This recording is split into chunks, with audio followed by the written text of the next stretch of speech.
Morning po mga kabro. Papasilip ko lang po sa inyo ang aking dalawang palahing Peruvian. Yan po, mga wala pa silang 1 month old. Babae lalaki po yan, sisiw ng Peruvian. Oops, naiputan lagi ang kanilang inumin.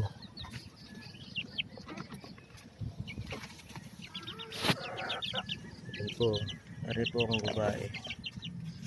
Ito naman ang lalaki. Ayan. Wala pa pong 1 month itong dalawa na ito. Ngayong ano pa lang. Yung darating na akin sila magwa 1 month old, pero malalaki na, malalaking bulas na. Ito yung Peruvian na lalaki. Grabe laki, lakas kasi nilang kumain, lakas nilang kumain.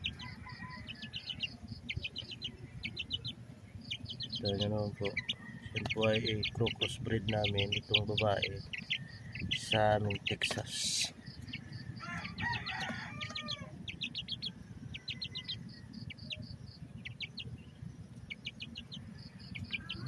Dahil po kami ay magpapasisiw na, puntahan po natin yung aming mga inahin. Andun po sa kabila, araw naman ang mga alaga kong bibi.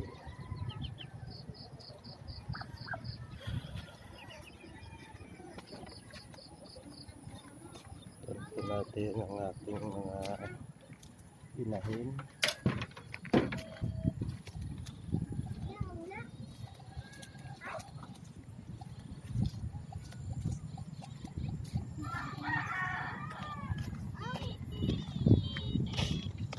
Papa mo ba ta? Ha? Papa mo. Oh. Ah! Ah! Pero ito ang aming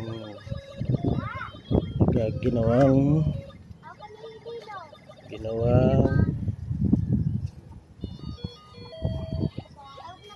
para magpapasisi.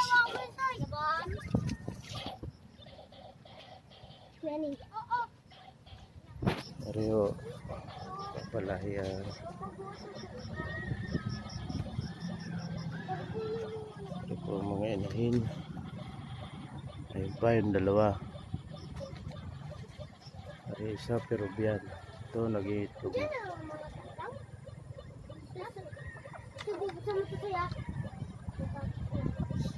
Ano nang-iitog na yan. Ito ang aking gold. Ang tatay nito ay nakarami na.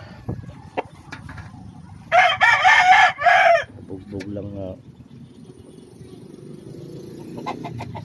Isa magpapalahi.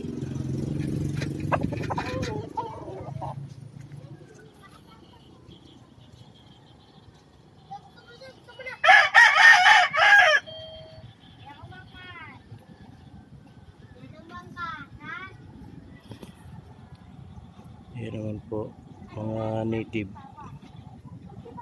nakisabay ang native chicken.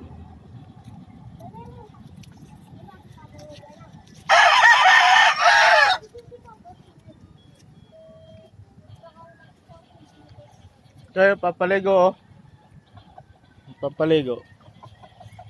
Mamaya po magpapaligo kami ng mga inahin, 3 inahin, para ready na siya pag palahi. Itong gamit namin wash out.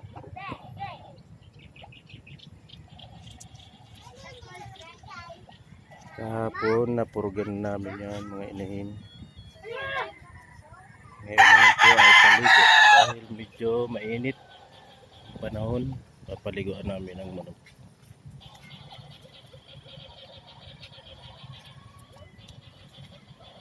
Oh, may sisilip-silip oh.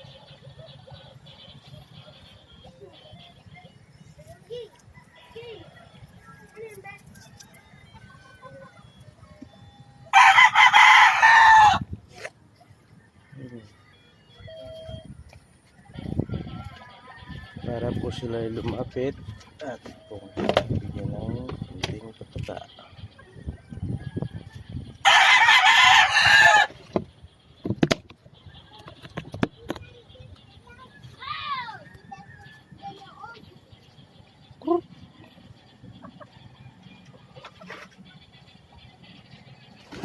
Oh. Ito na po.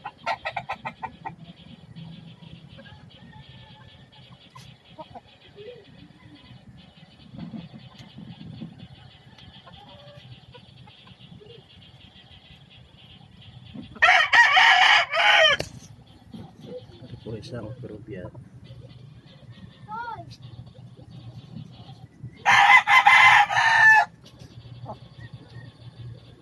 Ito ang nanay ng gold.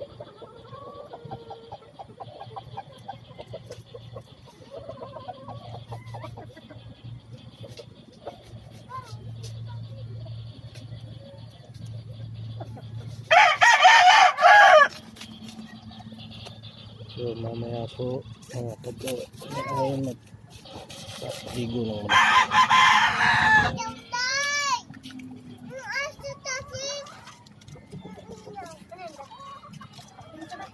May magpapatata ng manok mamaya.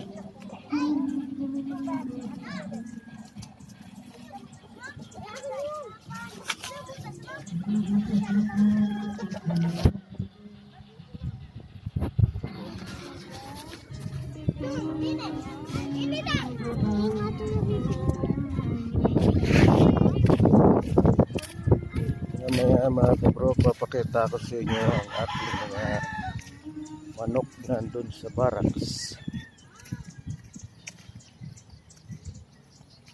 So mamaya na lang po